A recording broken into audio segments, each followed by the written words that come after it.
BJP प्रत्याशी राज्य लक्ष्मी शाह का नामांकन है। आज इस वक्त की बड़ी खबर हम आपको बता रहे हैं। बीजेपी प्रत्याशी राज्य लक्ष्मी शाह का आज नामांकन है। टिहरी से बीजेपी प्रत्याशी हैं राज्य लक्ष्मी शाह। सीएम पुष्कर सिंह धामी नामांकन में शामिल होंगे। राज्य लक्ष्मी शाह के रोड शो में शामिल होंगे सीएम धामी। इस वक्त की बड़ी खबर हम आपको बता रहे हैं। लगातार उत्तराखंड की सियासत जो है वो गरमाई हुई है। 5 सीटें बीजेपी के पास है, उन्हीं में सेंध लगाने की कोशिश जो है विपक्ष करेगा, लेकिन पुरजोर तरीके से बीजेपी की तैयारी। राज्य लक्ष्मी शाह को चुनावी मैदान में उतारा है, उनका आज नामांकन है। सीएम धामी इस दौरान मौजूद रहेंगे। राज्य लक्ष्मी शाह के रोड शो में भी सीएम धामी जो है वो नजर आएंगे शिरकत करते। तो इस वक्त की बड़ी खबर हम आपको बता रहे हैं। आज नामांकन का दिन है, जहां पर राज्य लक्ष्मी जो है वो नामांकन करेंगी। टिहरी से बीजेपी प्रत्याशी है राज्य लक्ष्मी, जो कि अब चुनावी मैदान में है, और बीजेपी यहां पर भरोसा जताते हुए राज्य लक्ष्मी पर। और आपको बता दें कि माला राज्य लक्ष्मी के सामने जो है जोत सिंह गुनसोला विपक्ष में खड़े हैं। अब देखना होगा यहाँ पर किसका पलड़ा जो है वो भारी होता है। आपको बता दें कि देश इन दिनों चुनावी रंग में रंग चुका है। उत्तराखंड में जो है भारी सियासत देखने को मिल रही है।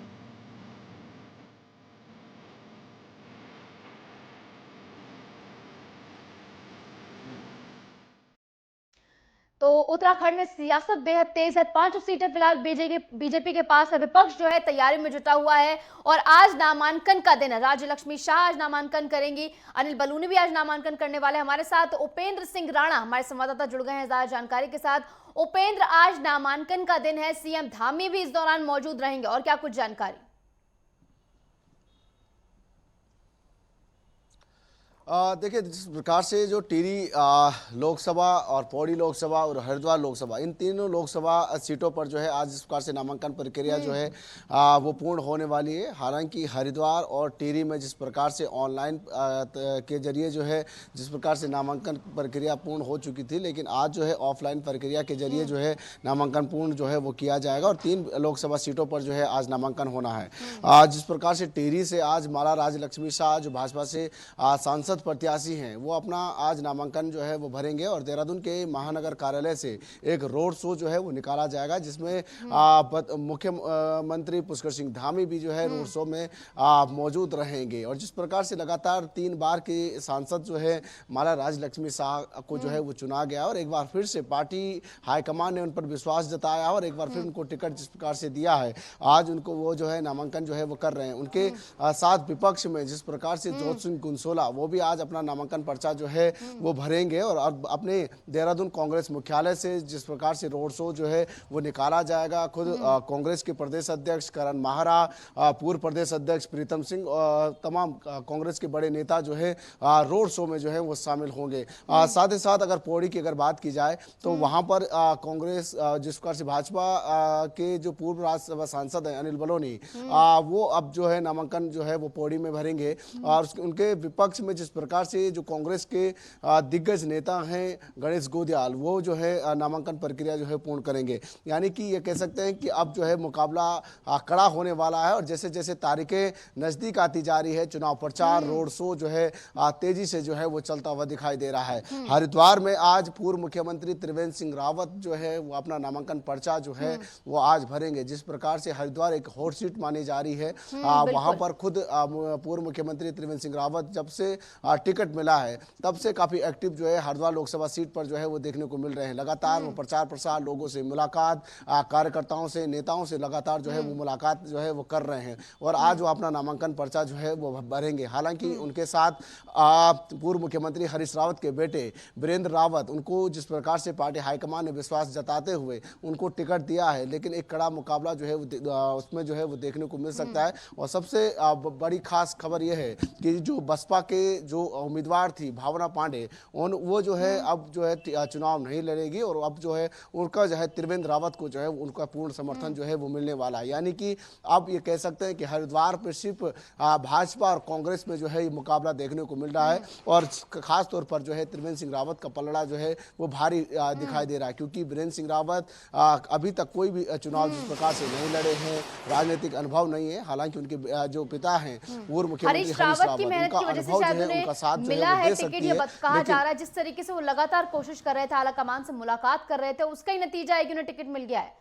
और ऐसा नहीं लगता कि ये बैकलैश है कांग्रेस विपक्ष के लिए? क्योंकि देखिए जिस तरीके से अगर आप ऐसे नेता को सामने उतार रहे हैं जिसका कोई ऐसे राजनीतिक इतिहास नहीं रहा है, कोई जीतने वाला इतिहास नहीं रहा है, तो आप ये नहीं खुद को कमजोर करने की कोशिश कर रहे हैं। आपके पास पहले से ही बड़ी चुनौती है 5 सीटों की, 5 सीटें पहले से ही बीजेपी के पास हैं।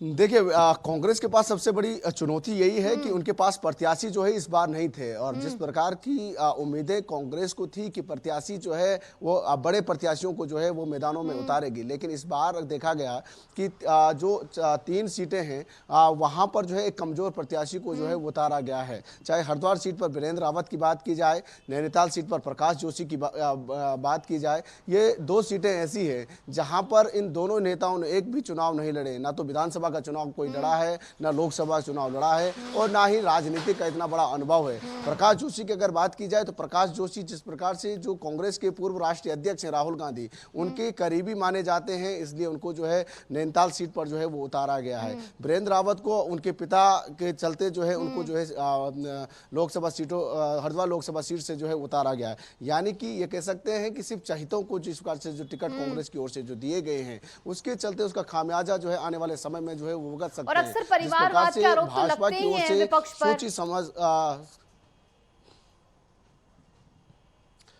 बिल्कुल चाहे वो राष्ट्रीय नेतृत्व हो, चाहे राज्य में हो, राज्य में जिस प्रकार से कहा जा रहा है कि पूर्व मुख्यमंत्री हरीश रावत पर जो है परिवारवाद का जो है वो लगातार भाजपा जो है वो निशाना साध रही है। उनका ये मानना है कि पहले जिस प्रकार से हरीश रावत जो है हरिद्वार से सांसद का टिकट मांगते हैं, वहाँ से चुनाव भी लड़े हैं, इस बार भी वो चुनाव वहाँ से लड़ना चाहते थे। उनकी जो बेटी है अनुपमा रावत, वो खुद हरिद्वार ग्रामीण सीट से जो है वो विधायक है, और अब अपने ही बेटे के लिए जो है उन्होंने टिकट जो है वो मांगा है, उनको टिकट भी दिया गया है। तो कहीं ना कहीं परिवारवाद पर जो है वो निशाना भाजपा की ओर से जो है वो साधा जा रहा है। साथ और ये देखा जा रहा है कि कांग्रेस जो है परिवारवाद में जो है पूरी तरीके से लिप्त है। इस तरीके के आरोप जो है वो भाजपा की ओर से जो है वो लगाए जा रहे हैं। लेकिन इन 5 सीटों की ओर अगर बात की जाए तो पौड़ी सीट को छोड़कर 4 सीटों पर जो है एक तरफा मुकाबला जो है वो देखने को मिल रहा है, क्योंकि पौड़ी सीट जो है थोड़ा सा कमावेश एक कांटे की टक्कर जो है वो मानी जा रही है, क्योंकि गणेश गोदियाल एक दिग्गज नेता है, कांग्रेस के बड़े नेता हैं, वहां से कई बार 2 बार के विधायक रह चुके हैं,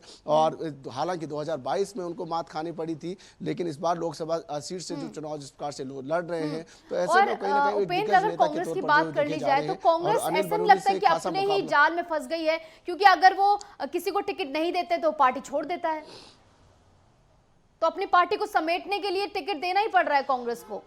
यही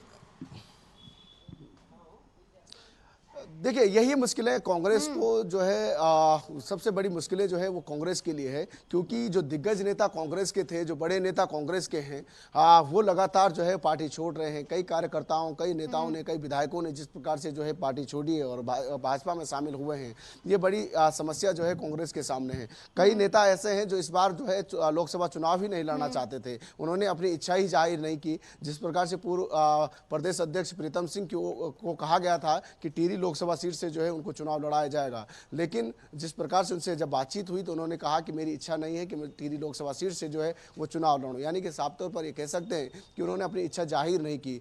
हालांकि जिस प्रकार से कांग्रेस के जो नेता हैं, दिग्गज नेता हरक सिंह रावत, उन्होंने इच्छा जाहिर की थी कि मैं हरिद्वार सीट से जो है चुनाव लड़ूंगा, लेकिन जिस प्रकार से ईडी सीबीआई की ओर से छापेमारी लगातार उन पर जिस प्रकार से हो रही थी, ऐसे में पार्टी हाईकमान ने उन पर विश्वास न जताते हुए वहां पर जो है उनको टिकट नहीं दिया। तो यानी कि जो बड़े नेता कांग्रेस के थे, वो पहले ही टिकट इस तरफ संकेत देती है कि क्योंकि बीजेपी इतने ताकतवर जो शख्सियत को उतार रही है, त्रिवेंद्र सिंह रावत की हम बात कर ले, अनिल बलूनी की हम बात कर ले, कुछ छोटे मोटे चेहरे नहीं, बहुत बड़े चेहरे रहे, राजनीति को इन्होंने पास से देखा है, समझा है। और जिस तरीके से कांग्रेस के अगर नेताओं की बात कर ले तो क्या यही डर उनको सता रहा है कि कहीं हार ना जाए, छवि धूमिल ना हो जाए? देखिए, साफ तौर पर देख सकते हैं कि अगर हरीश रावत की बात की जाए तो जिस प्रकार से 2017 के बाद से अभी तक वो एक भी चुनाव जो है वो नहीं जीते हैं। 2017 में 2 सीटों से विधानसभा चुनाव वो लड़े थे, दोनों सीटों से उनको जो है हार का सामना करना पड़ा था। 2022 में जिस प्रकार से वो लाल कुआं से चुनाव लड़े थे, सबसे ज्यादा अंतर वोटों से जो है हरीश रावत जो है वो हारे थे। और साथ ही साथ इस बार भी पहले जिस प्रकार से कहा जा रहा था कि हरिद्वार लोकसभा सीट से जो है वो अपनी इच्छा जाहिर कर रहे थे, लगातार वो वहां पर एक्टिव भी दिखाई दे रहे थे। उन्होंने कहा भी था कि अगर पार्टी हाईकमान उनको टिकट दे गई तो हम वो जो है चुनाव लड़ने के लिए तैयार हैं। वैसे उन्होंने ये भी कहा था कि वह जो है चुनाव लड़वाने में जो है वो विश्वास करते हैं, यानी कि अब वो चुनाव लड़वाने का काम जो है वो करेंगे। लेकिन माना ही जा रहा था कि कमोबेश जो है पार्टी हाईकमान उन पर विश्वास जताएगी और उनको जो है हरिद्वार लोकसभा सीट से चुनाव लड़ेगी। लेकिन जिस प्रकार की स्थिति इन 3-4 महीनों में जिस प्रकार से देखने को मिली, उसके बाद से लग रहा है और तमाम जानकारी हमारे साथ साझा करने के लिए। इस बीच हमारे साथ हमारे संवाददाता कुलदीप बिष्ट भी जुड़ गए हैं ज्यादा जानकारी के साथ पौड़ी से। कुलदीप, देखिए जिस तरीके से पौड़ी गढ़वाल सीट की बात की जाए, अनिल बलूनी है चुनावी मैदान में, और विपक्ष में अगर हम बात की तो विपक्ष के पास क्या वो मुद्दे हैं जो विपक्ष उठाएगा भुनाएगा? क्योंकि फिलहाल के लिए तो ऐसा देखने को नहीं मिल रहा है कि कोई ऐसा ठोस मुद्दा है विपक्ष के पास। बेरोजगारी, महंगाई का मुद्दा हर बार उठाता है लेकिन भुना नहीं पाता है। जी बिल्कुल सही बात है कि जो विपक्ष है वो जो चुनाव से पहले ही टूटता हुआ दिखाई दे रहा है। जो भाजपा है वो लगातार मजबूती की स्थिति में, मैं इसलिए भी कहूंगा कि जो जितने भी दिग्गज कांग्रेसी नेता थे उन सबको भाजपा ने अपनी ओर शामिल कर लिया है। मैं नामांकन की बात करूं तो आज अनिल बलूनी जी नामांकन करेंगे, जिनके साथ जो स्मृति ईरानी है वो यहाँ पहुंच रही है, जो सीएम साहब है वो यहाँ पहुंचने वाले हैं कुछ ही देर बाद। विपक्ष में यूकेडी की मैं बात करूं तो जो आशुतोष नेगी हैं वो भी आज नामांकन दायर कर रहे हैं। आशुतोष नेगी वही है जो लगातार सरकार पर दबाव डाल रहे थे अंकिता हत्याकांड को लेकर, आज उनका भी नामांकन है। जी ठीक है, अगर देखिए बात की जाए सामने गणेश गोदियाल, अब देखना होगा किस तरीके से घमासान देखने को मिलेगा। बहुत बहुत शुक्रिया फिलहाल कुलदीप जुड़ने के लिए और तमाम जानकारी हमारे साथ साझा करने के लिए।